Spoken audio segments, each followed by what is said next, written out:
Welcome everyone to Color Commentary. We are your pauper commentators, Michael Petchik and Adrian Guarzales. How's it going, Adrian? Pretty good, Mike. How are you?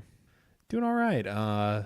Back to our normal recording schedule. All the holiday craziness has died down a little, but let's get into that upkeep. Let's take care of all those things that you get to hear every week, those things that we love to talk about. And we're going to start off on a high note with Original Magic Art. Original Magic Art is a great online store. They make all sorts of tokens, dice bags, playmats, and art prints from throughout the history of Magic and the history of the world as a whole. And we are affiliated there. So if you want to get something from this store, anything at all, you can either use the special affiliate URL, which is originalmagicart.store/commentary, or you can use the affiliate code commentary, all caps, both spelled in the as they are in the name of this podcast, and you'll get 10% off your order. We get a little bit of a kickback. It just generally works out well for all folks involved, and they are constantly getting all sorts of neat new arrivals in. They just got a whole new batch of tokens. They've got currently, I'm just browsing around, they've got the Lion's Eye Diamond art on a playmat. They've got Mutavault, and they're constantly getting new stuff in. They're constantly swapping up their offerings, and they work directly with artists, so you are always getting nice new stuff that lets you give back to the artists who help make this game a little bit more aesthetically pleasing. All right, Adrian, what do you have for us? Well, just as every week, we're also brought in part by Patreon. Please consider supporting us if you like the show. For just $1 an episode, you too can hear the full show, including our pre- and post shows, and you get access to our Patreon exclusive Discord channel. Yeah. Also, we are brought to you every week by Hipsters of the Coast. They are a neat little Magic content site, and they have all sorts of content, not just our podcast, but they have Legacy, they have Commander, they have Standard, they have pretty much anything you could want. They have articles about it, and they're constantly expanding the list of people writing for them. So definitely go check them out. Go see what other articles they have. If you like some stuff, let them know that we sent you. It always helps them to know that, folks aren't just going there just for us. It's nice to see that carry through. But yeah, check out Hipsters of the Coast. And is that it for our upkeep here? Let's get into the... we did have the video series launch this week, so... Oh, well, we talked about that last week, Mike. Why would we need to talk about the newly launched video series On the Fringe, available on our YouTube channel again? Yeah, it's... I don't know if you've had a chance to actually watch it. I did, but... I'm really happy with how it came out. Friend of the show, Jake, is running a bunch of tier 1.5, tier 2 decks through leagues and letting you see how they do. So you're talking about, just to make sure, the new series On the Fringe that you can find on the Color Commentary YouTube channel that I've already seen. So I wouldn't need to watch it again. But if I wanted to, it's right there. Exactly. That's exactly what I'm talking about here. All right. We've gotten the clerical obligations out of the way. Let's get into it. We've been slacking on our duties as, an ultra spiky podcast and not talking about challenge and league results, and that's all we are doing today. So as we talked about on the show a while ago at this point, we now have competitive leagues in Pauper, and going forward, those are the only leagues that we are getting results from. So, Adrian, can you refresh people about the differences between the competitive and friendly leagues? Sure. The friendly leagues cost less and are a little more forgiving, but the payout is less if you 5-0. So if you go 3-2, you make back your entry fee and then some. In competitive leagues, you 3-2, I think you make back like exactly what you put in, plus maybe like one chest. But the better you do, the much greater the rewards are. So it really incentivizes doing well. And so it consequently brings more players out of the woodwork who are more interested in grinding because they're just able to make more by doing well. Yeah, there definitely is like a financial incentive to try your hardest, play good stuff. Don't just, hope for that 3-2. make your money back and then some. But since we've swapped over to these, one of the key things that I noticed immediately was, wow, the numbers dropped off sharply. And it's not that less people are playing in these competitive leagues. It's the fact that, and we've talked about this before on the show, the Wizards reporting model is right now we get as many decks as we can, as long as each deck is at least 10 cards different from each other deck. So, for example, in this, the last reported sample since date of recording was on the 28th, so Wednesday of last week. There's 16 decks here. That's it. So do you think that this is just the fact that we're seeing a little bit more of a streamlining of the metagame, or do you think that people are actively, maybe there's not as many people in the competitive leagues? It could be both. I do know that attendance has suffered a little, probably because of the holidays. But just looking over the results here, there's a lot of weird stuff in here too. So I don't think it's just that the good decks are at the top. Yeah, it is kind of funny that, and I'm not sure if this is just the fact that the format has yet to kind of sort out exactly how it's going to handle the competitive leagues and what people think is like there's always the chance for like weird meta calls in the first couple of weeks, and it's tough to say, right? Like, we've had 2 weeks, and that's hardly a great sample size. So right, I think as we go, we'll see a little bit of a change in what exactly the metagame looks like. Sort of a consolidation of what decks are being played. Yeah, I agree with you. All right, so how do we want to approach this? Do we just want to give sort of a rundown of what decks we've been seeing, and then kind of look and see if there's anything in particular that pops out to us? How do you want to approach this?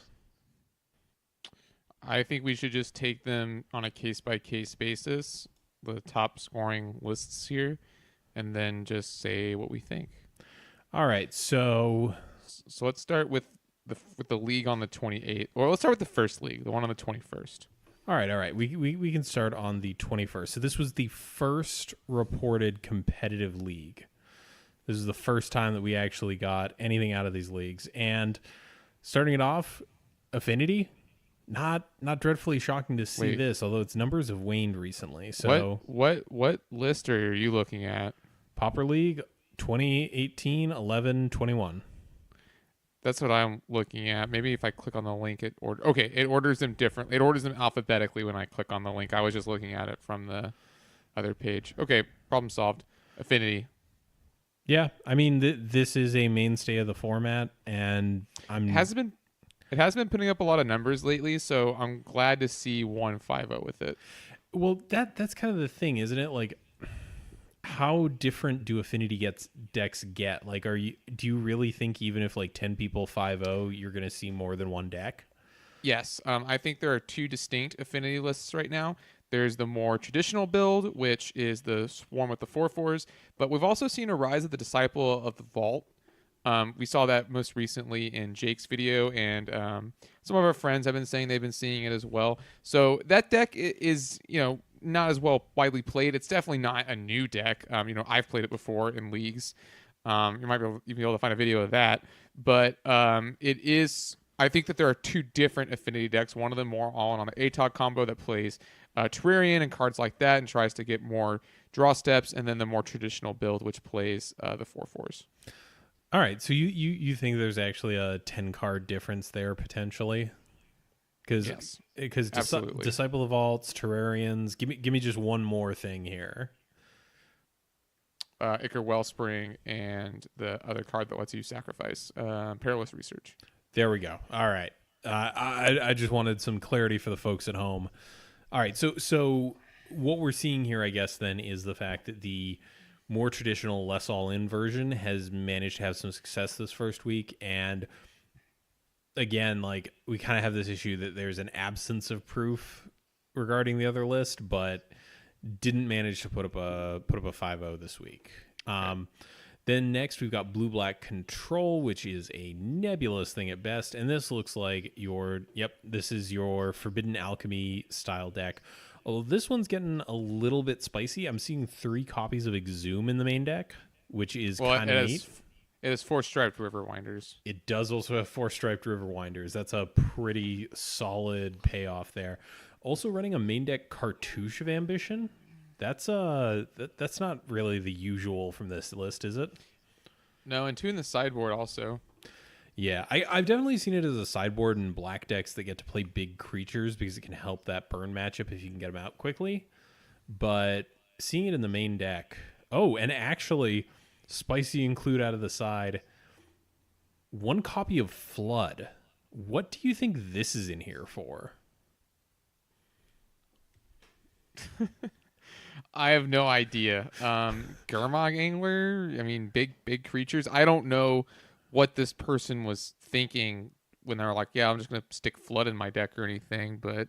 Well, that's the thing. It's a one of in the sideboard. Is this potentially someone was testing out Flood and happened to 5-0 with this list? But... Well, I think I've solved the mystery, Mike. Go to online, and now look at Flood.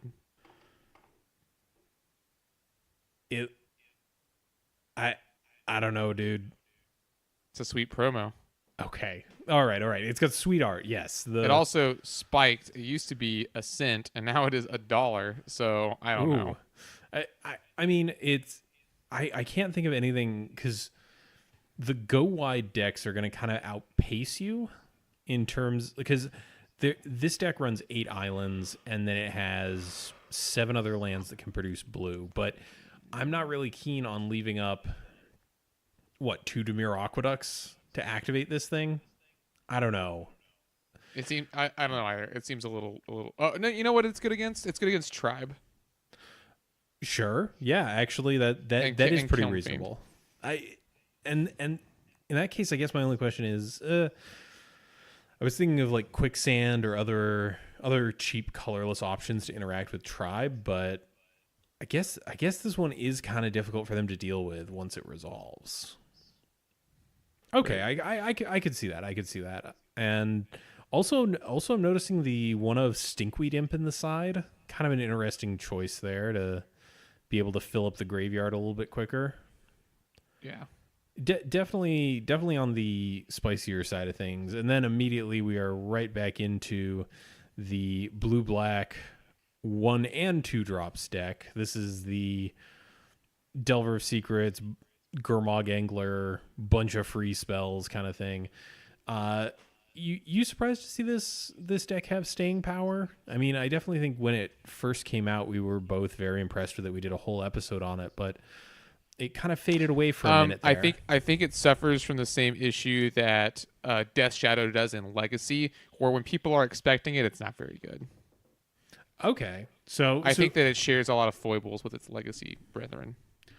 All right, so you think as long as people are aware of this deck, it kind of makes sure that it's never going to be an absolute tier 1, tier 0 kind of affair. And my other thing about it is it's very all in. You know, so if it gets behind or if its threats get dealt with, it doesn't really stand a big chance. It has like no real way to come back. Yeah, I mean, and it doesn't have the same like one shot, the one punch kind of effect that something like Kiln Fiend deck would. So it definitely has that. And then the next deck in the list is a similar style of deck, except this one's got a Sultai Scavenger tossed in and varies up its removal suite and ways that it can interact. So those two expected. Next we got Burn. Yep, League Standard. I don't expect to see this going anywhere. After that we have Elves, pretty stock looking Elves list. So 1 each from old staples. Following that we have Inside Out Combo or Tireless Tribe, piloted by perhaps one of the best Tribe players, Helutech. So yeah, that looks pretty normal too. Then we have only one copy of Is It Delver? What do you think is the significance of that, Mike? Well, so I this is one where I do think that this is affected by the reporting results. I think that Is It Delver lists most of the time vary by so few cards that Right. over the course of a league, 10 Is It Delver decks could definitely not pass that threshold of 10 cards different and have 2 of them reported. I think this is exactly the issue with this reporting method, but we can't know for sure. It Yeah. just it doesn't, like, could you honestly sit there with a straight face and tell me that you don't think that more than one Is It Delver deck 5-0'd in the past week, or in this week in particular? No, absolutely not.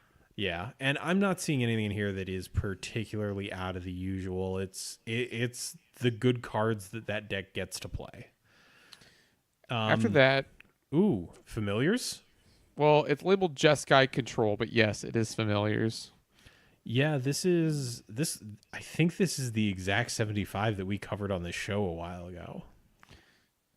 Am I mistaken? All right. No, I think you're right.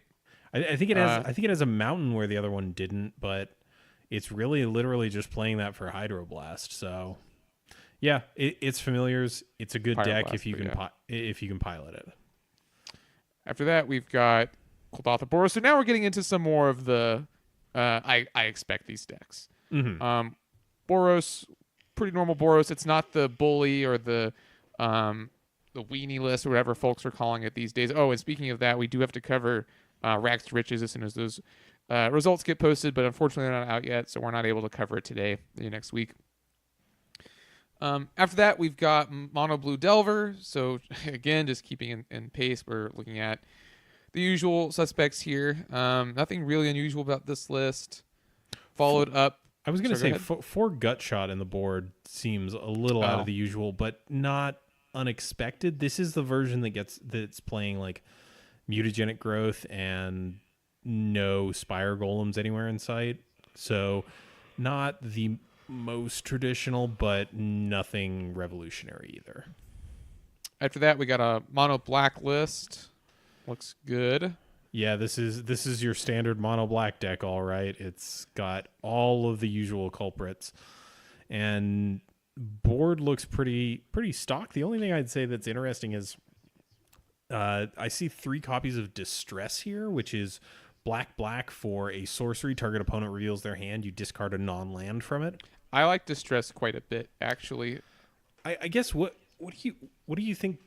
Is this just someone trying out Distress? Is this No, I don't think so. Distress cycles around in popularity. I think it's good. In the matchups that it's good, I think it's very good. It's interesting that we have 3 Distress and 3 Duress, but you can think of it, even since it gets creatures, as sort of a, it's sort of like Thoughtseize, in that it's like a preemptive removal spell, but since in Pauper we're not taking Planeswalkers or powerful cards like that, you're looking to take a creature sometimes with that. So if you think about it that way, I think it makes a little bit more sense.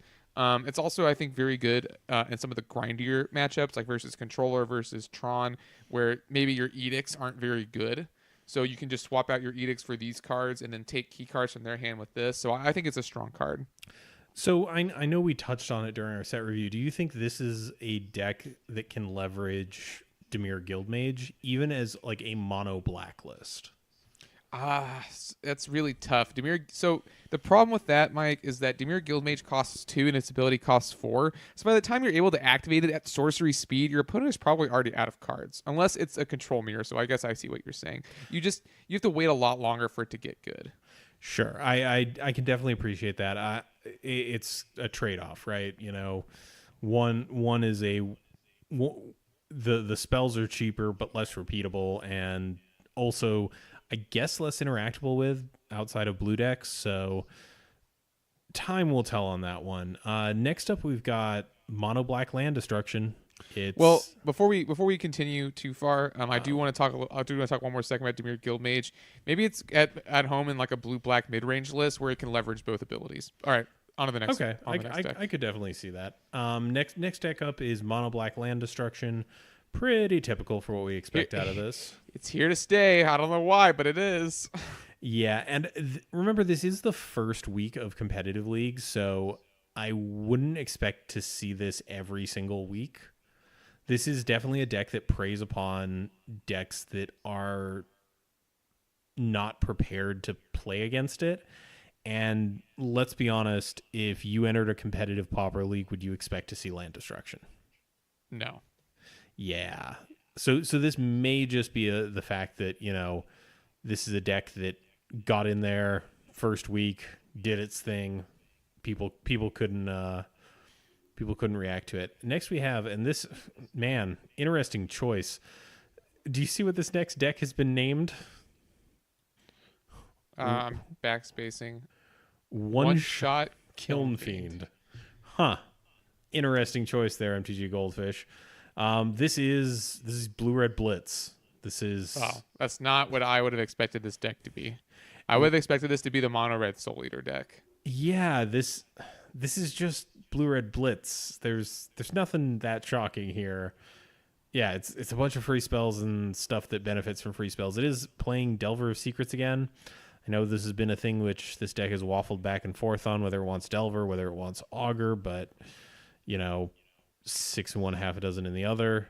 Next, we have a Tron list, and this appears to be a Marasatron list, mainly blue, splashing red and green, a little bit of assorted Spice Cabinet goodness in the sideboard, including a Crypt Incursion, so you can definitely make sure you're not dying to aggro decks. But outside of that, I'm not seeing anything here that's dreadfully out of the usual. Next up, we've got Stompy. Again, very much a lot of the same, except, Adrian, do you see these 3 Safehold elites? Good against Edicts. They're good against Edicts, but, I don't know. Feels a little weird to me. I guess it pairs reasonably well with Rancor, right? Because they both come back. The deck's also really cheap. Yeah, it is. What is it sitting at these days? 14? It looks like it's like $19. Yeah. Or $14. Yeah. Or ticks rather. After that, we've got another Tron deck. This looks like again a Marasatron list. Yeah, with Jinrova Horror in there and the Flicker package, eschewing the option of just rolling thundering your opponent out. Again, something we've come to expect. It does have 4 Wretched Griff in the sideboard. What on earth do you think that's for? Does everything have to be for something? When there's 4 of it in the sideboard, I certainly hope so. Must, maybe for Delver? Maybe for Delver, but because you get a card even if they kill it, and they have to use exactly Scred. I mean, you still get the card even if they counter it, I guess. But also maybe it's just there for S and Gs. I guess. And then next we've got White Black Pestilence, which I guess is here to stay at this point. A very creature light take on this deck. 6 creatures. That nice. seems a little tight to me, doesn't it? Yeah, it's low. But I mean, I guess you're not going to cast Palace Sentinel, so you're going to win the game, and then Guardian of the Guild Pact is just good in this deck. Yeah. A lot of Circle of Protections. 1, 2, 3, 4, 5. All 5 Circle of Protections in the sideboard. Yeah, that's I believe that this was the list that Jake ran through the league with, except he swapped out those Circles of Protection for other things. Real cards? I didn't want to say. Red. Cop Red is good. Cop Red is probably legit. Rest of them, maybe Cop Blue. Delver probably gives this deck a bit of a run for its money, but. And then finally, we have Slivers. Okay. Sure. So there are some decks missing, but we definitely have the core of the format here. Yeah, and I think that for the first week, that totally makes sense to me. The fact that the competitive leagues are new. There was a lot of hubbub about what the metagame would look like for these competitive leagues. So you definitely had a little bit of chaos right out of the gate. And I'm kind of curious as to see how long it takes for things to sort of settle into place and sort of find a equilibrium for these leagues. Let's cover the next week. All right. What what do we have to start off this next week with? Again, we have Affinity. This time running Gear Seeker Serpent. I want to say the other list. Yeah, the other list had the Carapace Forgers, I'm pretty sure. This one does have Perilous Research, but it's still more the beatdown list. It's not really. No, we have a little bit more of an all in here. So for some reason, it's not running Disciple of Vault, but it is running the Terrarian, Acre Wellspring, Perilous Research package and an extra fling. So I think this list would benefit especially from having Disciple of the Vault. So do you think that Terrarian? So you got main deck Dispels. Yeah, main deck Dispel is definitely signaling that they want to combo out. Do you think that the Terrarians, like there's some level of me that thinks that the Terrarians show up in this deck specifically not only because they help out the combo, but also because it lets you play more Gear Seeker Serpents more comfortably.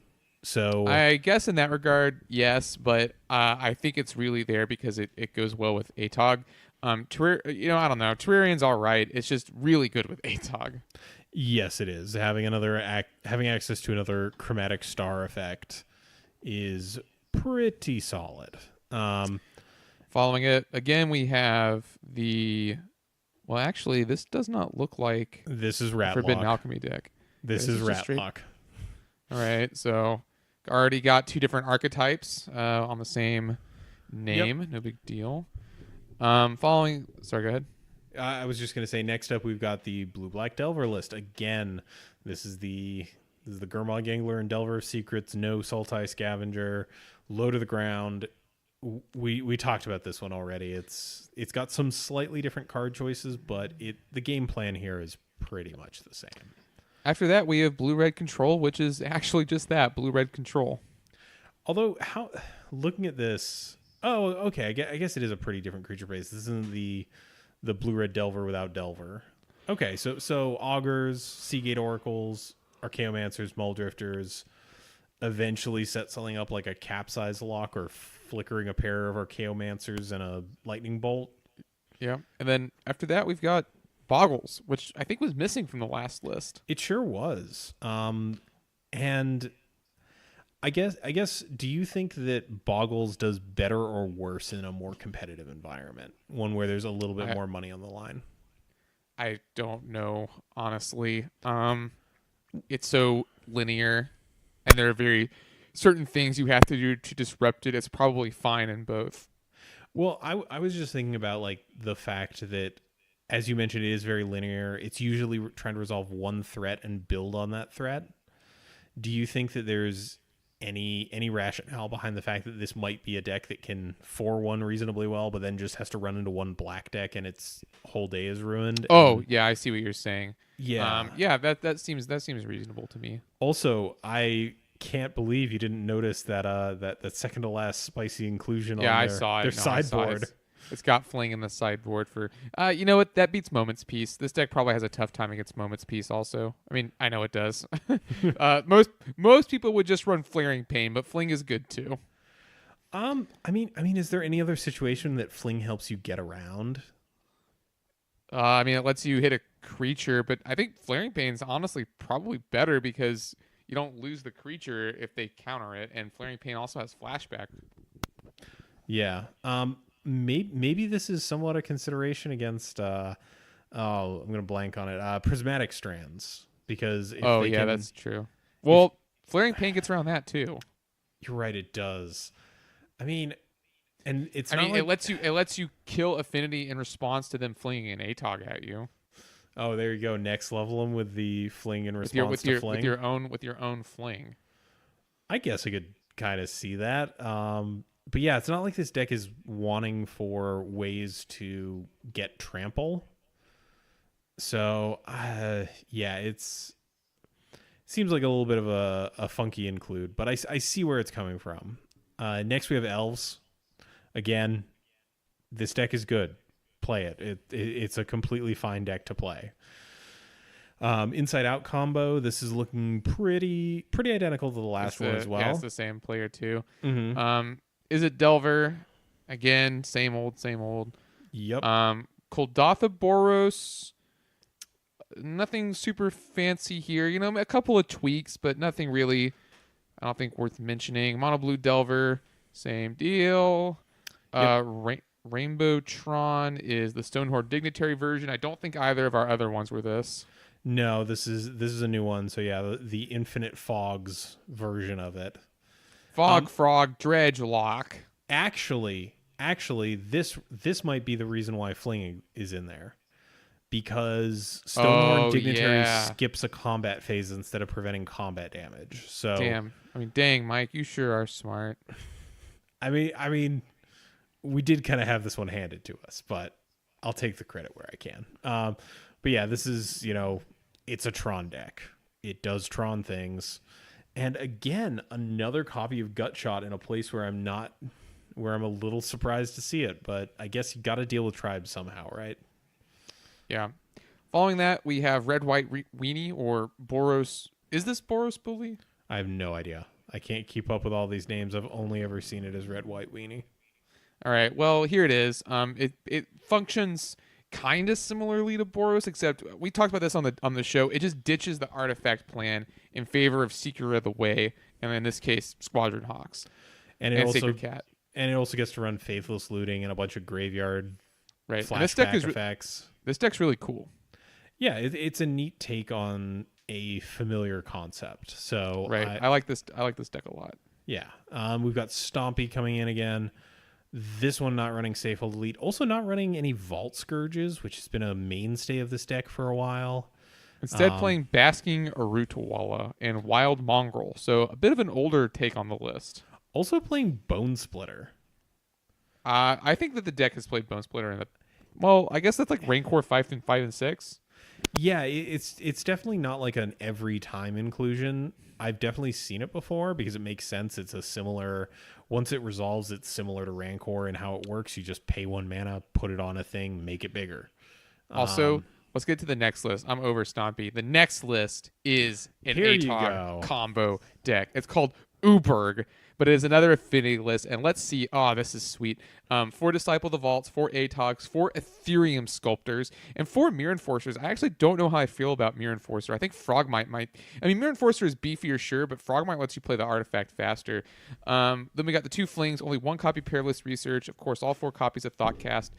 So this is also kind of interesting. Oh, dang, yeah, this list is really interesting. We have 4 Chromatic Stars, cool. 3 Springleaf Drums, that's honestly okay. The best creature to pair with Springleaf Drum is actually Flayer Husk, so that's not too bad. 3 copies Terrarian and 4 copies Ichor Wellspring. So in that case, I might like a few more Peerless Researches, to be honest with you, just because you're going to want to sacrifice them. The Ethereum Sculptors was also kind of weird to me. I guess a lot of these are just free card draw in that case. Ethereum Sculptor for... I guess Mirror Enforcer and Thoughtcast is... Or no, that's reasonable. It doesn't reduce Thoughtcast twice. It reduces Mirror Enforcer twice. So it's kind of a... I guess the thing that it does let you do is it does let you chain Chromatic Stars for free. Like you can cast them for 0. Same with Springleaf Drum. Same with Terrarian. So like you do have this low cost artifact package. So I see where they're going with that. Well, definitely the weird one is the 3 Lonely Sandbars and the mana. I was going to say, there's non-artifact lands in this affinity deck. What do you think those are doing there? Do you think this deck is just greedy for blue mana? I think that they want it in there. Yes, definitely that, Mike. But I also think it's just here in case they need to cycle it. Okay. So you I guess... Well, because what if you're flooded and you just need the extra card? Like that happens sometimes with Affinity. It does. And I guess you have the fixing for it. You're just shook. Yeah, this is just weird. I'm not used to seeing this sort of thing in an Affinity list. Mike is shook. All right. So what do you think that this combo heavy list of Affinity is better, worse? Where do you fall on this? Well, we talked about this a little bit a second ago. It's good at beating fogs and it's good at beating counter spells because all you have to do against control decks is resolve ATOG, and then you don't have to do that. Just resolve Disciple of the Vault and then find a way to get rid of your artifacts, whether that be ATOG or not. So you don't have to actually ever attack your opponent. And it's still a 2-card combo of ATOG and Disciple, but it makes it so you don't have to actually cast Fling. Where I think it struggles a little is it doesn't have access to the early aggressive starts that other affinity decks do. The more traditional build. So in that regard, it can be a little bit harder to get out the gate, is my opinion after playing both decks. All right. So yeah, I can definitely see that. And do you think that it's kind of weird to me that this is on the rise when we're seeing blue decks doing so well? Yeah, foil is going to be great against this deck. I'll tell you that much. Oh boy, is it ever. All right, and we have two more here, both white black pestilence. So I see someone running back that creature light version that we talked about from the previous week, with only 6 creatures in the whole thing. The other one has a much larger creature package. I'm seeing Thraben Inspectors, Core Skyfishers, Aven Riftwatcher, Phyrexian Rager. This is typically what the creatures I would think of being in this list. So I guess looking at these two, does one of these decks appeal to you more? I like this one better, the one with more creatures. I think that you give up so much of the early game trying to resolve the pestilence, whereas here, everything is at least an X2.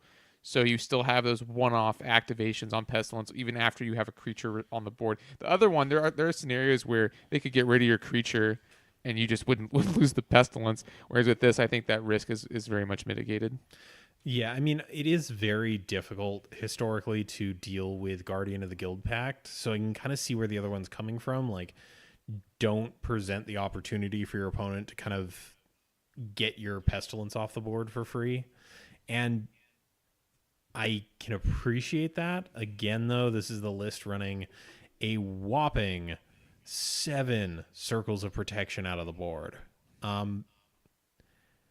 For a deck that doesn't have a ton of like double lands, this seems really, really kind of sketchy to me. And am I just missing something here, or what's the deal with running 7 circles of protection out of the board? We're talking about the pestilence list, right? Yeah, the pestilence list. Oh, the non-creature one. I guess that helps you in the early game when you don't have the creatures. So it's just treating these as a 2-mana creature that soaks up a bunch of damage. I don't know, dude. Yeah, I think so. That's a stretch, especially because like it's taking up half of the sideboard slots. There's some decks that just can't beat a resolve circle protection though. I guess that's true. It just seems a little excessive for it to be every single color. I feel like I don't disagree. White and green seem particularly sketchy to me, just because those are the colors where those are decks that will already be bringing in artifact or enchantment hate against pestilence, and I do not like the odds there.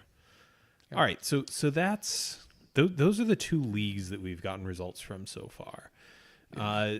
So do you think there's any conclusions to be drawn from these 2 events? I think the leagues are wide open. I think you can win with anything is what it says to me.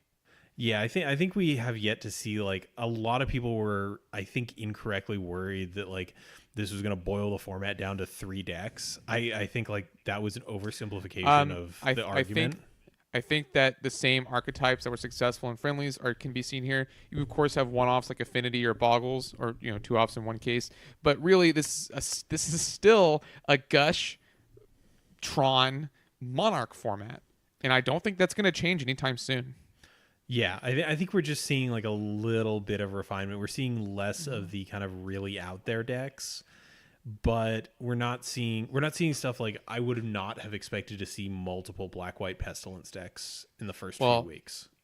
That's a Monarch deck, right? So you're still playing in that same power archetype. It's a Monarch deck, but I would not consider it in the same realm as something like Koldatha or Monarch.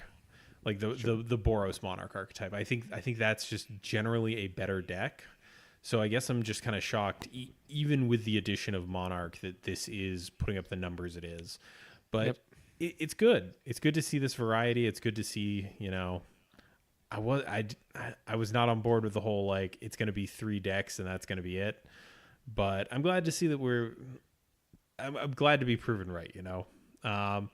All right. Before we get into the challenge results, it's time for the combat step. Adrian, who's going first this week with this is our silly little segment where each of us asks the other one a or B question. There's two options. The other person can explain as much or as little as they'd like to. All right, I'll go first. Tex-Mex, authentic Tex-Mex versus authentic New York pizza. Go. All right. Two levels here. One, I've lived in Texas. Authentic Tex-Mex is real good. Two, I will never let New York have anything to say about pizza. Good. As far as I'm concerned, the only real pizza is deep dish. So, it's going to be authentic Tex-Mex for me. That's what I would have picked too. What do you got for me? I've got a magic related one for you. Chainer's Edict or Diabolic Edict. For folks at home, Chainer's Edict is a sorcery for 2, but it also has flashback of 7, and Diabolic Edict is an instant. Which one of these is the one you prefer? Not even going to clarify it. I prefer Chainers. This is not a format where you're casting Emrakul's or having merit wages on the battlefield. So the instant is a little bit less important. I think that I like the grinder value out of Chainers more, and I think that I think the results speak for themselves. More decks play Chainers who could play either. So, and also, if you're going to be a mono black deck, you might as well just play Guess Verdict. That's fair. I mean, but I have foil Diabolics, and they're awesome. I have foils of both. They're both awesome. To be clear, though, you do also have foil Arena Diabolics, which is a whole different level of. I'm bougie. Yeah, very much so. All right, so that was our combat step. We've got Tex-Mex triumphing over New York pizza, and we've got Chainer's Edict triumphing over Diabolic Edict. All right, let's talk about the challenge from this week, and we're probably gonna go pretty quickly through this because we did spend a minute there talking about. Well, we've also already talked about most of these decks. That is true.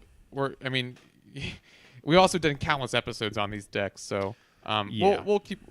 Wait, I need the MTGO results.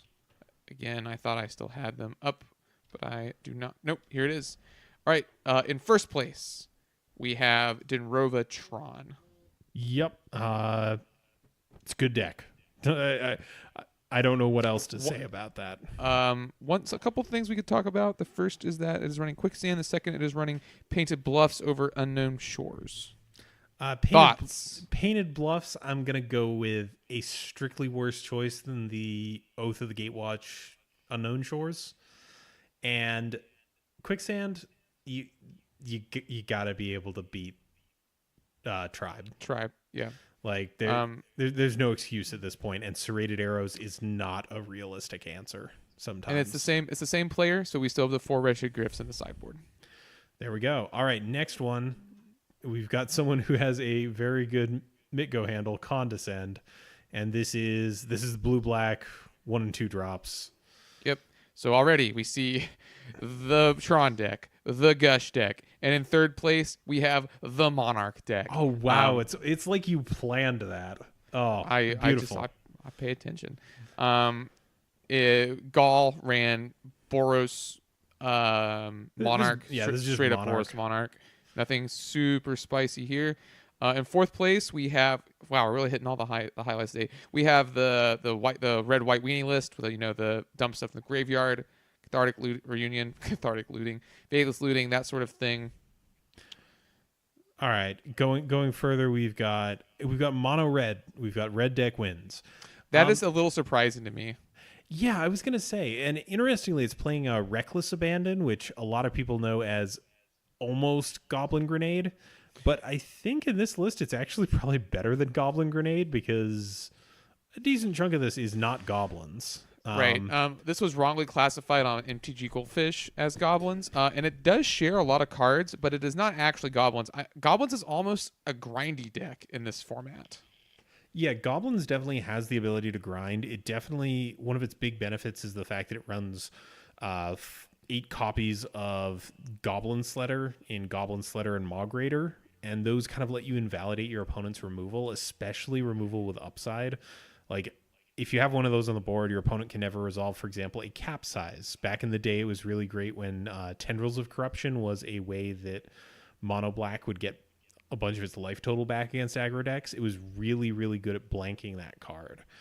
So I'm not surprised to see Goblins kind of going down a little bit because it was grindy and it never really... It was fundamentally at its best a reactive deck in a weird way. It wasn't actively like playing around on the stack that much, but what it was doing was forcing your opponent to use removal in situations that were less than optimal. So I can definitely see why Red Deck Wins has kind of replaced it, but you mentioned you were shocked to see that up here in 5th place. What do you just not think that this deck is as good as it once was? It just typically doesn't do well in long tournaments. It's great for grinding leagues because it's quick. But for a long tournament where you might face a very varied field, it's often not, it's like Burn. It just doesn't normally do very well. Okay, I can definitely see that. Next up, we've got, I think the least like fun of blue-red deck I've ever seen. It's very streamlined. It's full playset of Augur, 3 Jeskai Sage. It's a 2-mana 1/1 with prowess, and when it dies, you draw a card. We've got 4 Muldrifter, 4 Seagate Oracle, 4 Compulsive Research, 4 Firebolt, 4 Flame Slash, 4 Preordain, 2 Harvest Pyre. I think we've talked about that fairly recently on the show. 4 Lightning Bolt, a Singleton Scred, a Snow-based mana base, and a pretty reasonable sideboard. Correctly playing False Summoning, the best remove soul. What is it? False Summoning, Remove Soul, Essence Scatter? Yeah, but False Summoning is the only one that's a sorcery, so that's why I love it. That is true. If I think it's been errated. It has been errated, but the original printing of it does say sorcery on it, which is great. Also, it has a Ditcher Lizzie. Yeah, Ditcher Lizzie's art, which is always pure upside. This is kind of a funky one. Normally when we see these types of lists, we see a lot more kind of one of narrow use things, but this is kind of the sometimes you just need a bigger hammer approach to this style of deck. What do you think of this? I think it's all right. Yeah. I don't know. I think Jeskai Sage is a very interesting choice. I don't know. I wouldn't play this deck, but power to the pilot for doing so well. Yeah. What do we have next? We've got Blue-Black Angler. Yeah, more blue-black, 1-drop, blue-black angler, whatever you want to call it.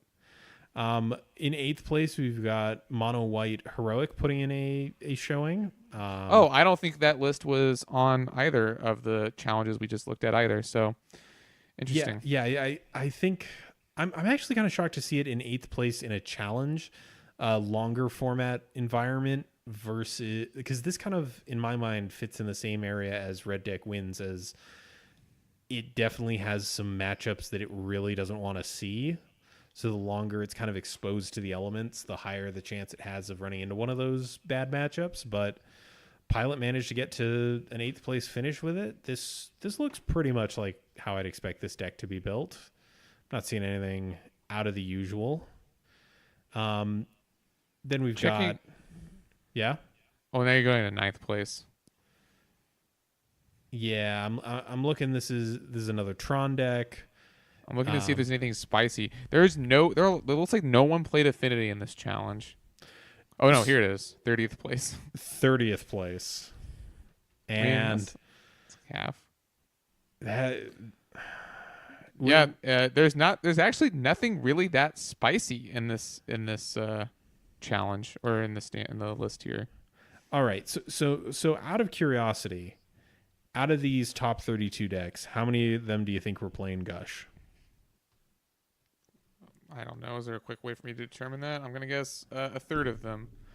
About right. 12. Oh, there's 12. Yeah. I figured that out also. With the Control F feature. Yes, the wonderful Control F. Looks like 4 Tron decks, and then it looks like 8 Monarch decks. So out of that accounts for what, 3, 12, 15, and then 8 more is 22. So wholly 2/3 of this metagame is those three pillars that you pointed out. So, and the rest are, decks like Red Deck Wins, Mono White Heroic, or Boggles, I would guess. So, decks that have like a very linear plan. Yeah. So I guess my question here for you is this just the foreseeable future for our format? Are we just these three pillars and then like assorted various and sundry aggro decks? Honestly, Mike, yes. And I think it's been that way for a long time. I'm not trying to say the format's not fun or anything. I just think that it is what it is. Okay. So, and I'm not happy to be saying this word, but if one of these three got banned out of the format, what happens from there? Because I think the other two take over. I think that the power level of Tron, Gush, and Monarch cards is much higher than what else you can do in the format. So if one were to go, I think its metagame share would be taken up by the other decks, the other two decks.